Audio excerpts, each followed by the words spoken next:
오늘 우리에게 주시는 말씀은요, 누가복음 17장 20절에서 30절까지의 말씀입니다. 누가복음 17장 20절에서 30절까지의 말씀입니다. 제가 읽도록 하겠습니다. 바리새파 사람들이 하나님의 나라가 언제 오느냐고 물으니 예수께서 그들에게 대답을 하셨다. 하나님의 나라는 눈으로 볼 수 있는 모습으로 오지 않는다. 또 보아라, 여기에 있다 또는 저기에 있다 하고 말할 수도 없다. 보아라, 하나님의 나라는 너희 가운데 있다. 그리고 제자들에게 말씀하셨다. 너희가 인자의 날들 가운데서 단 하루라도 보고 싶어 할 때가 오겠으나 보지 못할 것이다. 사람들이 너희더러 말하기를 보아라, 저기에 계신다 또는 보아라, 여기에 계신다 할 것이다. 그러나 너희는 따라 나서지도 말고 찾아다니지도 말아라. 마치 번개가 하늘 이 끝에서 번쩍하여 하늘 저 끝까지 비치는 것처럼 인자도 자기의 날에 그러할 것이다. 그러나 그는 먼저 많은 고난을 겪어야 하고 이 세대에게 버림을 받아야 한다. 노아의 시대의 일이 벌어진 것과 같이 인자의 날에도 그러할 것이다. 노아가 방주에 들어가는 날까지 사람들은 먹고 마시고 장가가고 시집하고 하였는데 마침내 홍수가 나서 그들을 모두 멸망시켰다. 롯 시대에도 그와 같은 일이 벌어졌다. 사람들이 먹고 마시고 사고 팔고 나무를 심고 집을 짓고 하였는데 롯이 소돔에서 떠나던 날에 하늘에서 불과 유황이 쏟아져 내려서 그들을 모두 멸망시켰다. 인자에 나타나는 날에도 그러할 것이다. 아멘.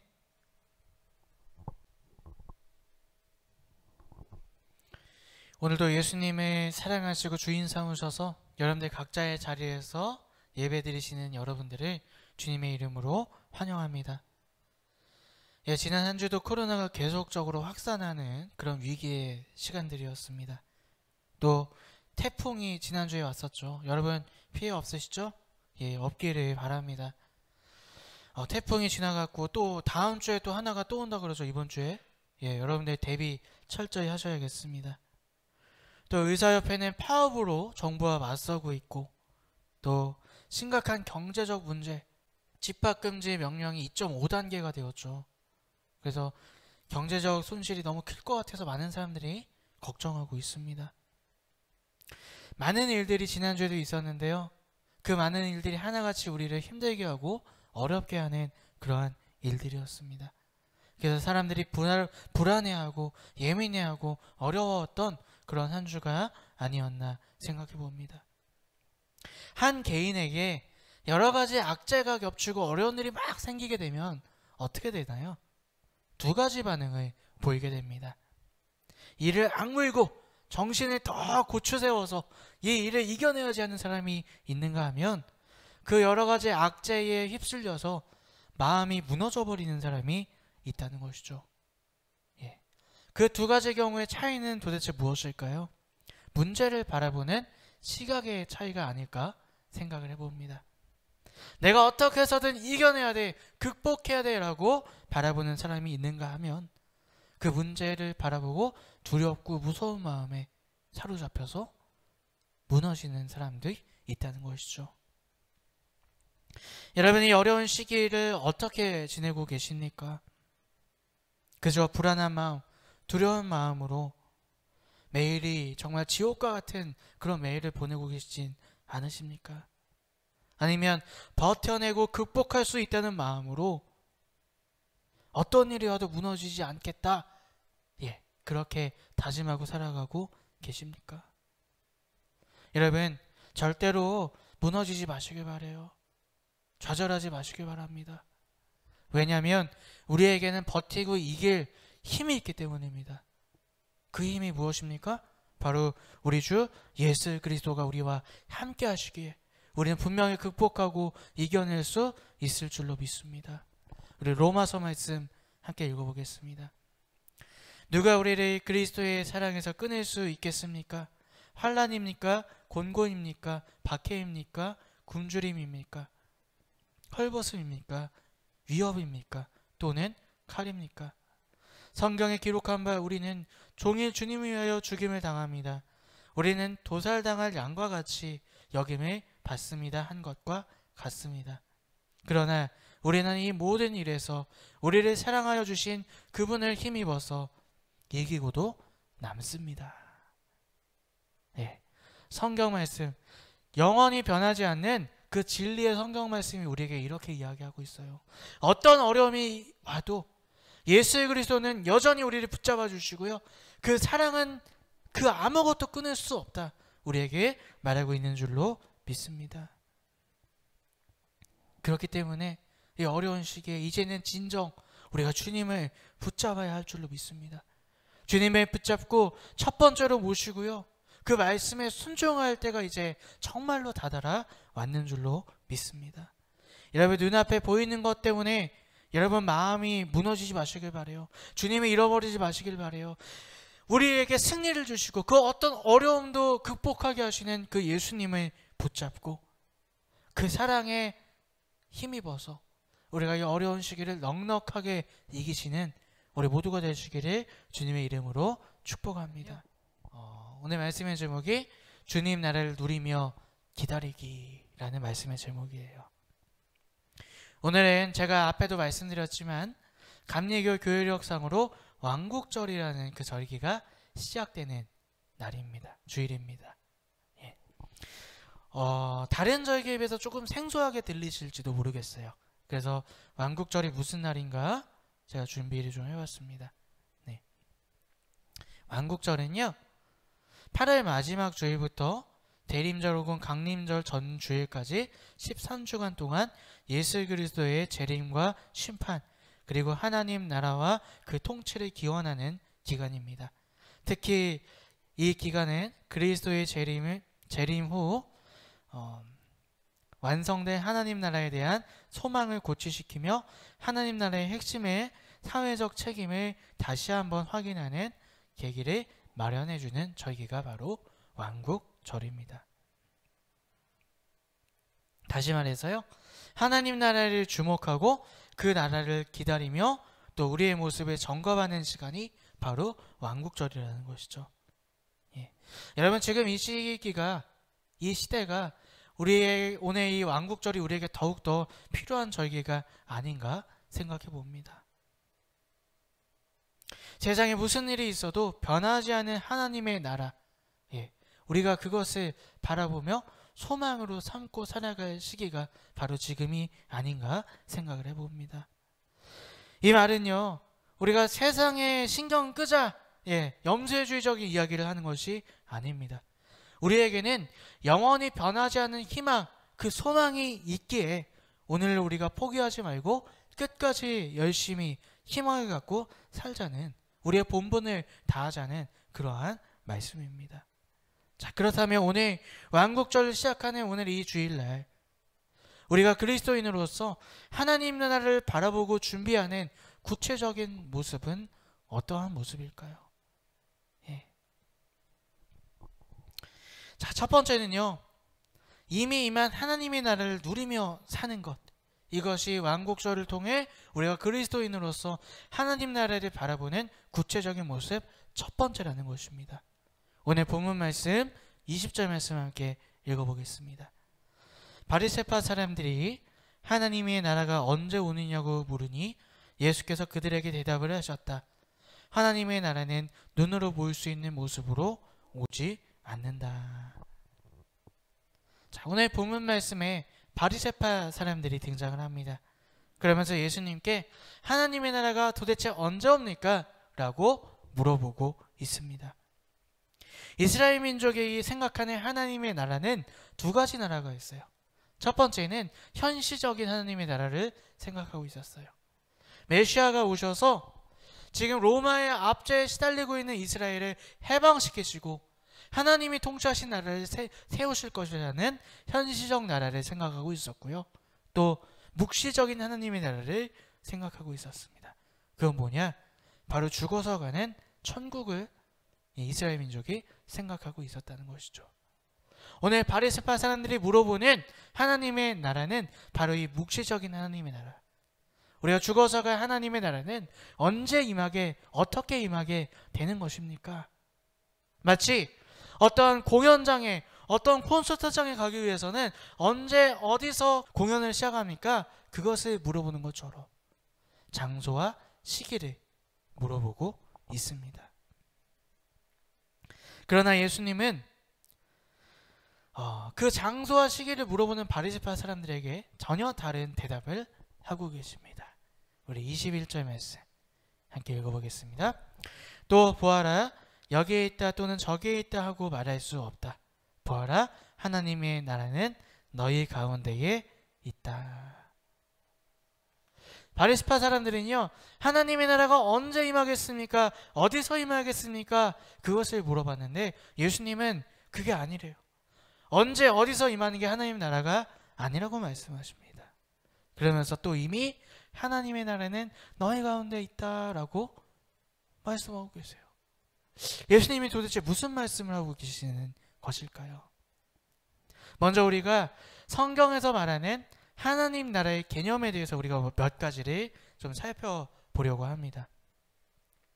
성경에서 말하는 하나님 나라의 개념 첫 번째는요, 하나님께서 주인 되시고 통치가 이루어지는 곳이 바로 하나님의 나라라 성경은 그렇게 이야기하고 있습니다.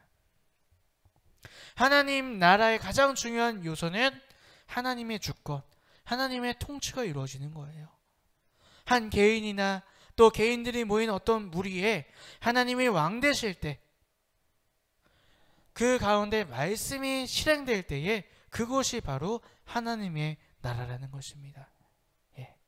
그렇기 때문에 오늘 이 시간에도 내 마음 가운데, 우리 모임 가운데는 하나님의 나라가 임할 수 있는 것이죠. 하나님 나라의 또 다른 중요한 개념이 있습니다.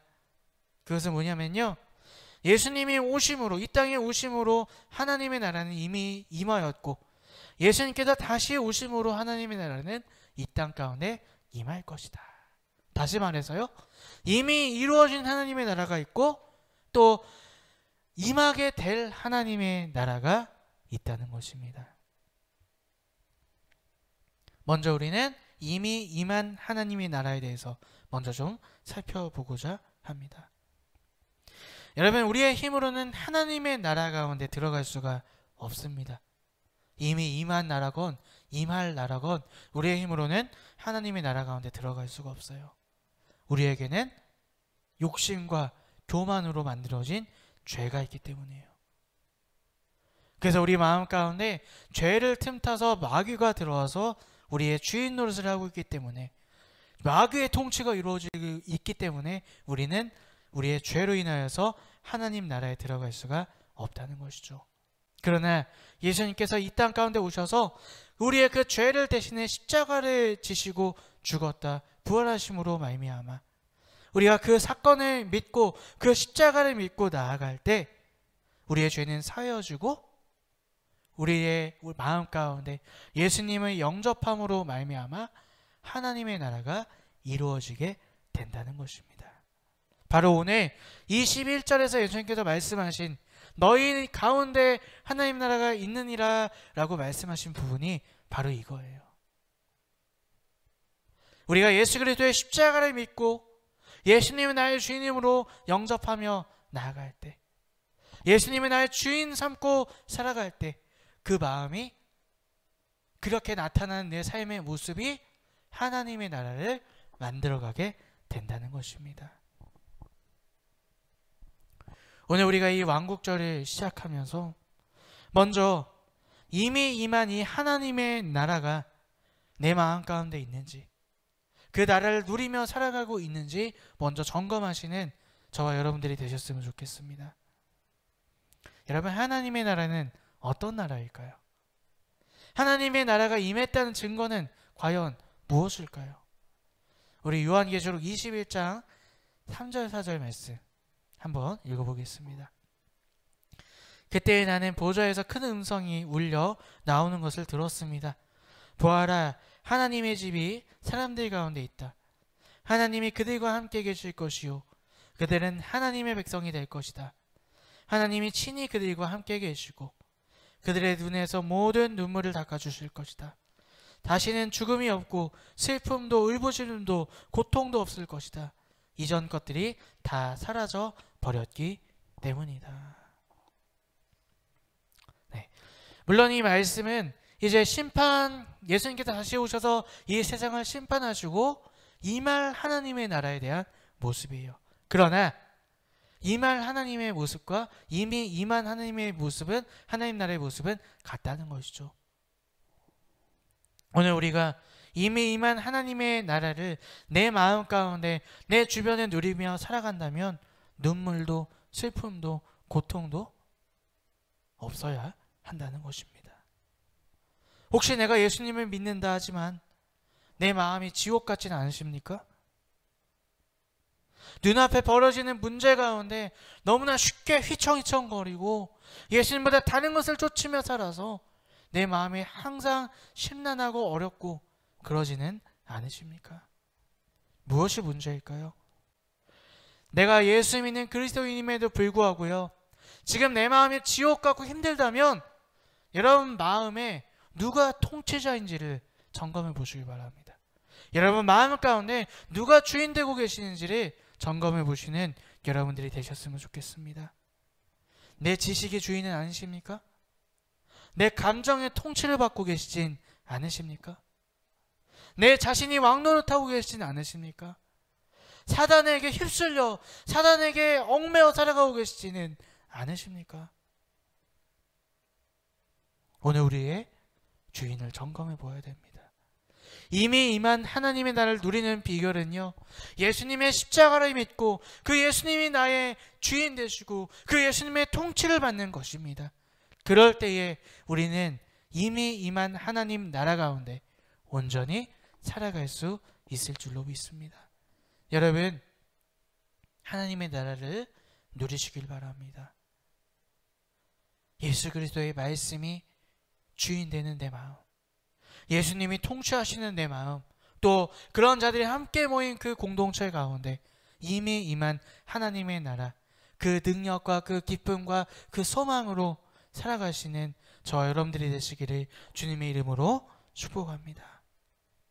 우리가 왕국절을 맞이하여서 우리가 하나님의 나라를 바라보며 또 그리스도인으로 살아가야 될 구체적인 모습, 두 번째는 무엇이냐?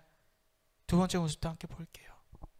예수님이 다시 오실 때 임하게 될 하나님의 나라를 기다리며 살아가는 것. 아까 우리가 임한 하나님의 나라, 이미 임한 하나님의 나라는 개인이 또 공동체가 예수 그리스도를 영접하고 주인 삼고 살아갈 때 우리가 그 나라를 누릴 수 있다. 그렇게 우리가 나누었습니다. 그러나 그 이미 임한 하나님의 나라는 우리가 다른 것들을 주인 삼으면 그냥 사라져 버려요. 그렇죠. 우리가 그 나라를 잃어버릴 수밖에 없습니다. 그리고 또 이 세상을 바라보면 아직도 세상은 많이 어두워요. 여기저기 죄가 만연한 세상을 우리가 바라보게 됩니다. 왜 그럴까요? 마귀가 아직 공중 권세를 잡고 있기 때문이죠. 끊임없이 우리를 유혹하고 끊임없이 세상을 죄악으로 몰고 가고 있기 때문입니다. 그래서 예수님은 다시 오실 것입니다. 다시 오셔서 마귀를 멸하시고 완성된 온전한 하나님의 나라를 세우실 것이라는 겁니다. 그래서 우리는 그 다시 오실 예수님, 온전하게 임하게 될 그 하나님의 나라를 기다려야 한다는 것이죠. 자, 그렇다면 그 나라는 언제 이루어질까요? 또 그 나라를 잘 기다리는 구체적인 방법은 무엇일까요? 먼저 우리 오늘 말씀 22절부터 24절까지 함께 읽어보도록 하겠습니다. 그리고 제자들에게 말씀하셨다. 너희가 인자의 날들 가운데서 단 하루라도 보고 싶어 할 때가 오겠으나 보지 못할 것이다. 사람들이 너희더러 말하기를 보아라 저기에 계신다 또는 보아라 여기에 계신다 할 것이다. 그러나 너희는 따라 나서지도 말고 찾아다니지도 말아라. 마치 번개가 하늘 이 끝에서 번쩍이며 하늘 저 끝까지 비치는 것처럼 인자도 자기의 날에 그러할 것이다. 아멘. 자, 먼저 예수님께서 이제 임하게 될 하나님의 나라에 대해서 말씀해 주시는데요. 이것 또한 시기나 장소나 때를 우리가 알 수 없다는 것입니다.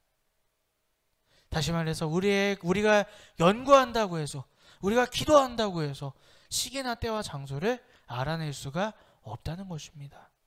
마치 하늘의 번개를 제어할 수 없는 것처럼, 그럼에도 번개를 모든 사람들이 볼 수 있는 것처럼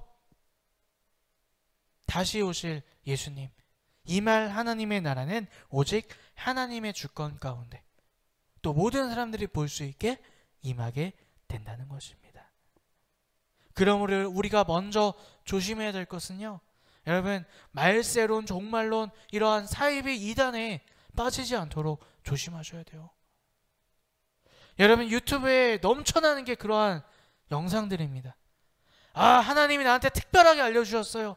내가 기도하는데 하나님이 강권적으로 역사하셨어요. 하나님은 한 입 갖고 두 말 하시는 분이 아니십니다. 분명히 너희가 알 수 없다고 말씀하셨어요. 근데 왜 갑자기 말을 바꾸시겠습니까? 여러분, 하나님을 욕되게 하지 마십시오. 우리가 알 수 없지만 우리가 임하게 될 하나님의 나라를 느낄 수 있는 징조들에 대해서 예수님께서 오늘 본문 말씀 가운데 계속해서 말씀하고 계십니다. 자, 25절 한번 볼까요? 그러나 그는 먼저 많은 고난을 겪어야 하고 이 세대의 버림을 받아야 한다. 자, 첫 번째 징조는 바로 이거예요. 물론 예수님께서 이 말씀을 하실 당시에는요, 장차 십자가를 지신 그 말씀을 예언하신 말씀입니다. 그러나 오늘 우리에게는요, 이렇게 적용될 수가 있을 것 같아요. 우리가 그리스도인으로 말미암아 받는 박해가 심하여질 때, 다시 오실 예수님이 임하게 될 하나님의 나라가 얼마 남지 않았음을 기억하라. 예. 여기서 버림을 받는다라는 뜻은요, 완강하게 거부당하다, 거절당하다, 이런 뜻을 가지고 있어요. 바로 예수님의 복음이 완강하게 거절당하고 거부당할 때 임할 하나님의 나라가 얼마 남지 않았음을 우리는 기억해야 할 줄로 믿습니다. 여러분, 무조건 기독교인들이 박해당한다고 하나님 나라가 올 때가 된 게 아니에요. 복음이 거부당하고 거절당할 때, 여러분, 우리가 그 때를 정확하게 분별할 수 있어야 할 줄로 믿습니다. 또 하나의 징조를 말씀하십니다. 26절부터 30절까지 함께 읽겠습니다. 노아의 시대에 일이 벌어진 것과 같이 인자의 날에도 그러할 것이다. 노아가 방주에 들어가는 날까지 사람들이 먹고 마시고 장가가고 시집가고 하였는데 마침내 홍수가 나서 그들을 모두 멸망시켰다. 롯의 시대에도 그와 같이 일이 벌어졌다. 사람들이 먹고 마시고 사고 팔고 나무를 심고 집을 짓고 하였는데 롯이 소돔에서 떠나던 날에 하늘에서 불과 유황이 쏟아져 내려서 그들이 모두 멸망시켰다. 인자가 나타나는 날에도 그러할 것이다. 아멘. 자, 노아의 때와 롯의 때를 말씀하시면서 예수님이 다시 오실 때도 이와 비슷할 것이다 말씀하고 계십니다. 자, 그런데 노아의 이야기와 롯의 이야기가 언뜻 보면 비슷하게 보여요. 자, 두 이야기를 굳이 비슷한 이야기를 왜 하셨을까요? 두 가지 이야기가 다른 의미를 가지고 있다는 것입니다. 먼저 노아의 이야기는 어떤 의미를 가지고 있을까요? 노아가 방주에 들어가는 날까지 사람들이 먹고 마시고 장가가고 시집가고 하였다. 자, 노아의 때를 말씀하시는 것은요, 사람들이 열심히 자기 일상생활을 살았다는 거예요. 네, 그쵸? 먹는 거 마시는 거 맨날 하는 거잖아요. 또 시집가고 장가가는 거, 사람이 인생을 살아가면서 그냥 자연스럽게 하는 일들이에요. 자기 일에 열중해서 하나님을 잃어버리는 그 시대가 올 때에 예수님께서 다시 오실 때가 가까이 왔다는 것이죠. 또 다른 의미로 무엇일까요? 우리가 일상을 살아가는 것이 너무나 벅차고 힘든 시대가 올 때에 예수님께서 다시 오실 것이라는 거예요. 왜 예수님을 잃어버릴까요? 하루하루 사는 게 너무 힘들어서 그 일상을 살아가는 거에 집중하고 힘을 다하다 보니까 예수님을 잃어버리게 된다는 것입니다. 바로 그러한 시대가 올 때에 예수님께서 다시 오실 때가 되었고 임하게 될 하나님의 나라가 얼마 남지 않았음을 우리가 깨달아야 한다는 것이죠. 그럼 롯의 시대는 무엇을 말하는 것일까요? 자, 비슷하게 보이죠? 사람들이 먹고 마시고 사고 팔고 나무를 심고 집을 짓고 하였는데, 자, 롯의 시대를 의미하는 것은요, 사람들이 자기의 즐거움을 위해 집중하며 살아갈 때, 하나님의 말씀보다 예수님보다 자기가 원하는 것을 이루기 위해 자기가 즐거운 것을 쫓아 살아갈 때에 예수님께서 다시 오실 때가 되었음을 깨달으라는 것입니다. 자기의 쾌락이 주인되고 자기의 즐거움이 주님이 될 때에, 그때가 예수님께서 다시 오실 임할 하나님의 나라가 올 때라는 것을 우리가 분별해야 한다는 것입니다. 이 말씀은 오늘 우리에게 하나님이 예수님께서 다시 오실 징조뿐만 아니라 우리가 예수님을 온전히 기다리는 방법 또한 우리에게 이야기하고 있는 줄로 믿습니다. 제일 먼저 거짓 선지자들이 여러분 조심하십시오. 여러분 아무거나 예수 이름이 있다고 영상 보시면 안 돼요. 그리고 영상보다는 말씀을 추천해 드립니다. 하나님 말씀을 읽으십시오. 그것이 이 마지막 때에 거짓 선지자, 내 귀에 솔깃한 그런 말들로부터 우리가 피할 수 있는 길인 줄로 믿습니다. 또한 복음이 거절당하고 또 거부당하는 그 시대 가운데 여러분 끝까지 복음을 붙잡는 여러분들이 되셨으면 좋겠습니다. 이제 사람들이 교회를 많이 떠날 걸로 많은 전문가들이 예상합니다. 근데 여러분 선택에 달려 있어요. 내가 무엇을 가장 가치 있게 믿고 의지하고 첫 번째로 놓으며 살아가는가? 그것이 복음이 아니면 여러분들도 복음을 거부하고 거절하는 시대에 여러분도 똑같이 그렇게 살게 될 것입니다. 또 여러분 일상생활이 아무리 바쁘다 하더라도요, 예수님을 뒷전으로 두시면 안 된다는 거예요.